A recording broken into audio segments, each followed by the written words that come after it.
¿Alguna vez te costó confiar en las promesas de Dios? Sobre todo cuando no tienes pruebas. ¿Qué hacer en esos momentos y qué garantías nos da Dios? Eso lo veremos en esta lección. ¡Comencemos! Bienvenido de nuevo a Lección GP. Hoy comenzaremos una nueva temporada donde aprenderemos sobre las historias de la conquista de Canaán y sobre todo, el libro de Josué. Un libro que nos invita a ser valientes y elegir tener fe en Dios aunque las probabilidades estén en nuestra contra. Pero para entender la historia de la conquista de Canaán es importante que sepamos qué pasó antes. Más de 400 años atrás, Dios había prometido que su pueblo conquistaría esta región. De allí que se la llamara la Tierra Prometida. Desde el Jardín del Edén, Dios había anunciado un plan para salvar a la humanidad pecadora, enviando un libertador para aplastar la cabeza de la serpiente. Generación tras generación, la humanidad había esperado la llegada de este descendiente prometido. Y Dios decidió renovar esta promesa con Abraham. La promesa también incluía ser padre de una gran nación cuyo propósito sería preparar al mundo para la llegada del libertador y facilitar la expansión de su reino cuando llegara. Abraham aceptó la promesa y, siguiendo la orden de Dios, salió de su ciudad para dirigirse a la tierra que Dios le mostraría, llegando así a Canaán, una franja de tierra de primera calidad ubicada estratégicamente en el cruce de 3 continentes, Europa, Asia y África. Abraham se quedó a vivir allí, esperando que las promesas de Dios se cumplieran. Pero pasaron los años y aunque Abraham vivía en Canaán, la tierra no era suya. Otras personas vivían allí. Dios le había prometido ser el padre de un país entero. Pero luego de tantos años, aún no tenía ni un hijo, su esposa era estéril. Y para completar la lista, había la probabilidad de cuando otras naciones atacaran Canaán, también lo destruyeran. ¿Dónde estaban las promesas de Dios? Muchas veces nos parece que las promesas de Dios tardan en cumplirse y nos da miedo que incluso no lo haga. ¿Qué seguridad tenemos de que se cumplirán?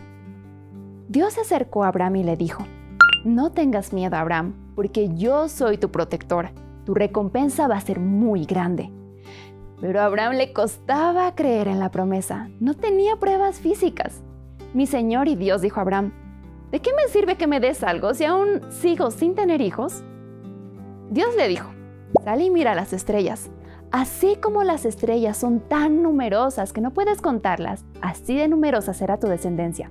Lo que Dios le dio fueron de nuevo palabras. Pero así es Dios. Muchas veces la única prueba que nos da es una promesa. ¿Pero por qué? Porque una promesa suya es lo más valioso que puede darnos y se lo mostraría a Abraham. Abraham creyó en la primera promesa de Dios y el Señor continuó: «Te daré también toda esta tierra en herencia». Ahora sí, Abraham quería una prueba. «¿Cómo sabré que voy a poseer esta tierra?», dijo. Entonces, para mostrar cuán real era su promesa, Dios decidió firmar un contrato para Abraham al estilo antiguo de esa época. En ese tiempo, cuando se quería confirmar o firmar un acuerdo, se hacía un sacrificio. El cadáver del animal simbolizaba lo que pasaría si una de las partes rompía el trato. Literalmente te jugabas la vida en ese pacto. Y Dios usó ese pacto para firmar el contrato con Abraham. Quería mostrar que sus promesas son tan reales que Él se juega la vida en cada una de ellas. Él quería que supieras que cuando promete algo, aunque parezca tardar, siempre cumple. Hizo promesas porque quiere que tengas cada una de esas bendiciones y para darte la seguridad de que las cumplirá, pone su vida como garantía de que así será. Dios se jugó la vida misma por cumplir esas promesas. Así que cuando quieras algo y lo único que recibas es una promesa, recuerda que cada una de ellas viene con el sello de la garantía de que Dios las cumplirá. Ahora, ¿por qué Dios no le dio a Abraham la tierra de Canaán en ese momento?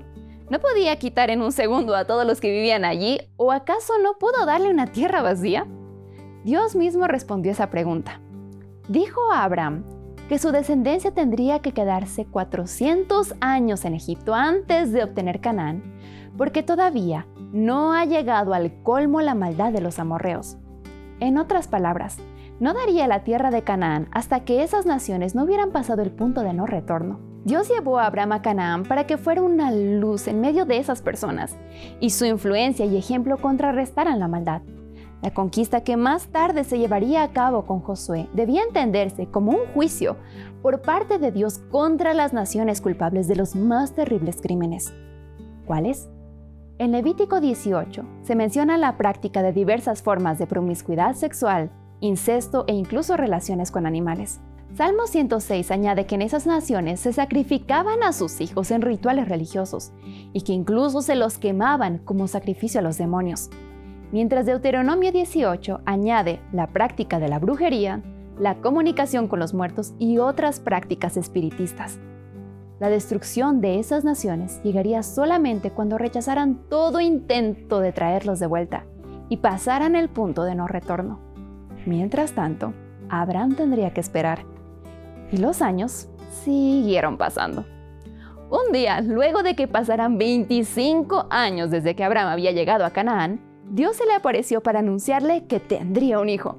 Abraham se cayó al suelo con la risa, pero la promesa de Dios se cumplió y nació Isaac. Sin embargo, un día Dios le ordenó que sacrificara a ese hijo, la misma promesa. ¿Qué haría Abraham? Isaac era la promesa hecha realidad. Muchas veces antes Abraham había dudado de Dios y su cuidado, y había metido la pata de forma terrible. Desde mentir sobre su esposa y casi perderla 2 veces, hasta tener un hijo con una de sus siervas. ¿Confiaría ahora en Dios? Abraham fue al monte indicado por Dios y puso a su hijo sobre el altar. Decidió creer que si Dios le ordenaba algo, seguramente él crearía el camino de salida. En Hebreos, la Biblia menciona que creyó que Dios podría resucitar a su hijo. Decidió creer.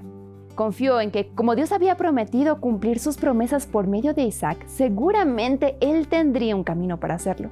Y justo cuando levantó el cuchillo para sacrificarlo, Dios abrió el camino, detuvo su mano y le mostró que allí cerca había un carnero que moriría en lugar de Isaac.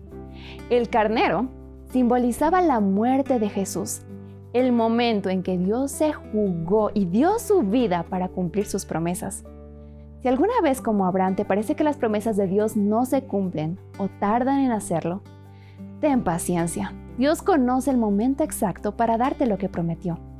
No te desesperes, que Él te cuidará mientras esperas y finalmente cumplirá sus promesas. Después de todo, empeñó su vida misma en cumplir cada una de ellas.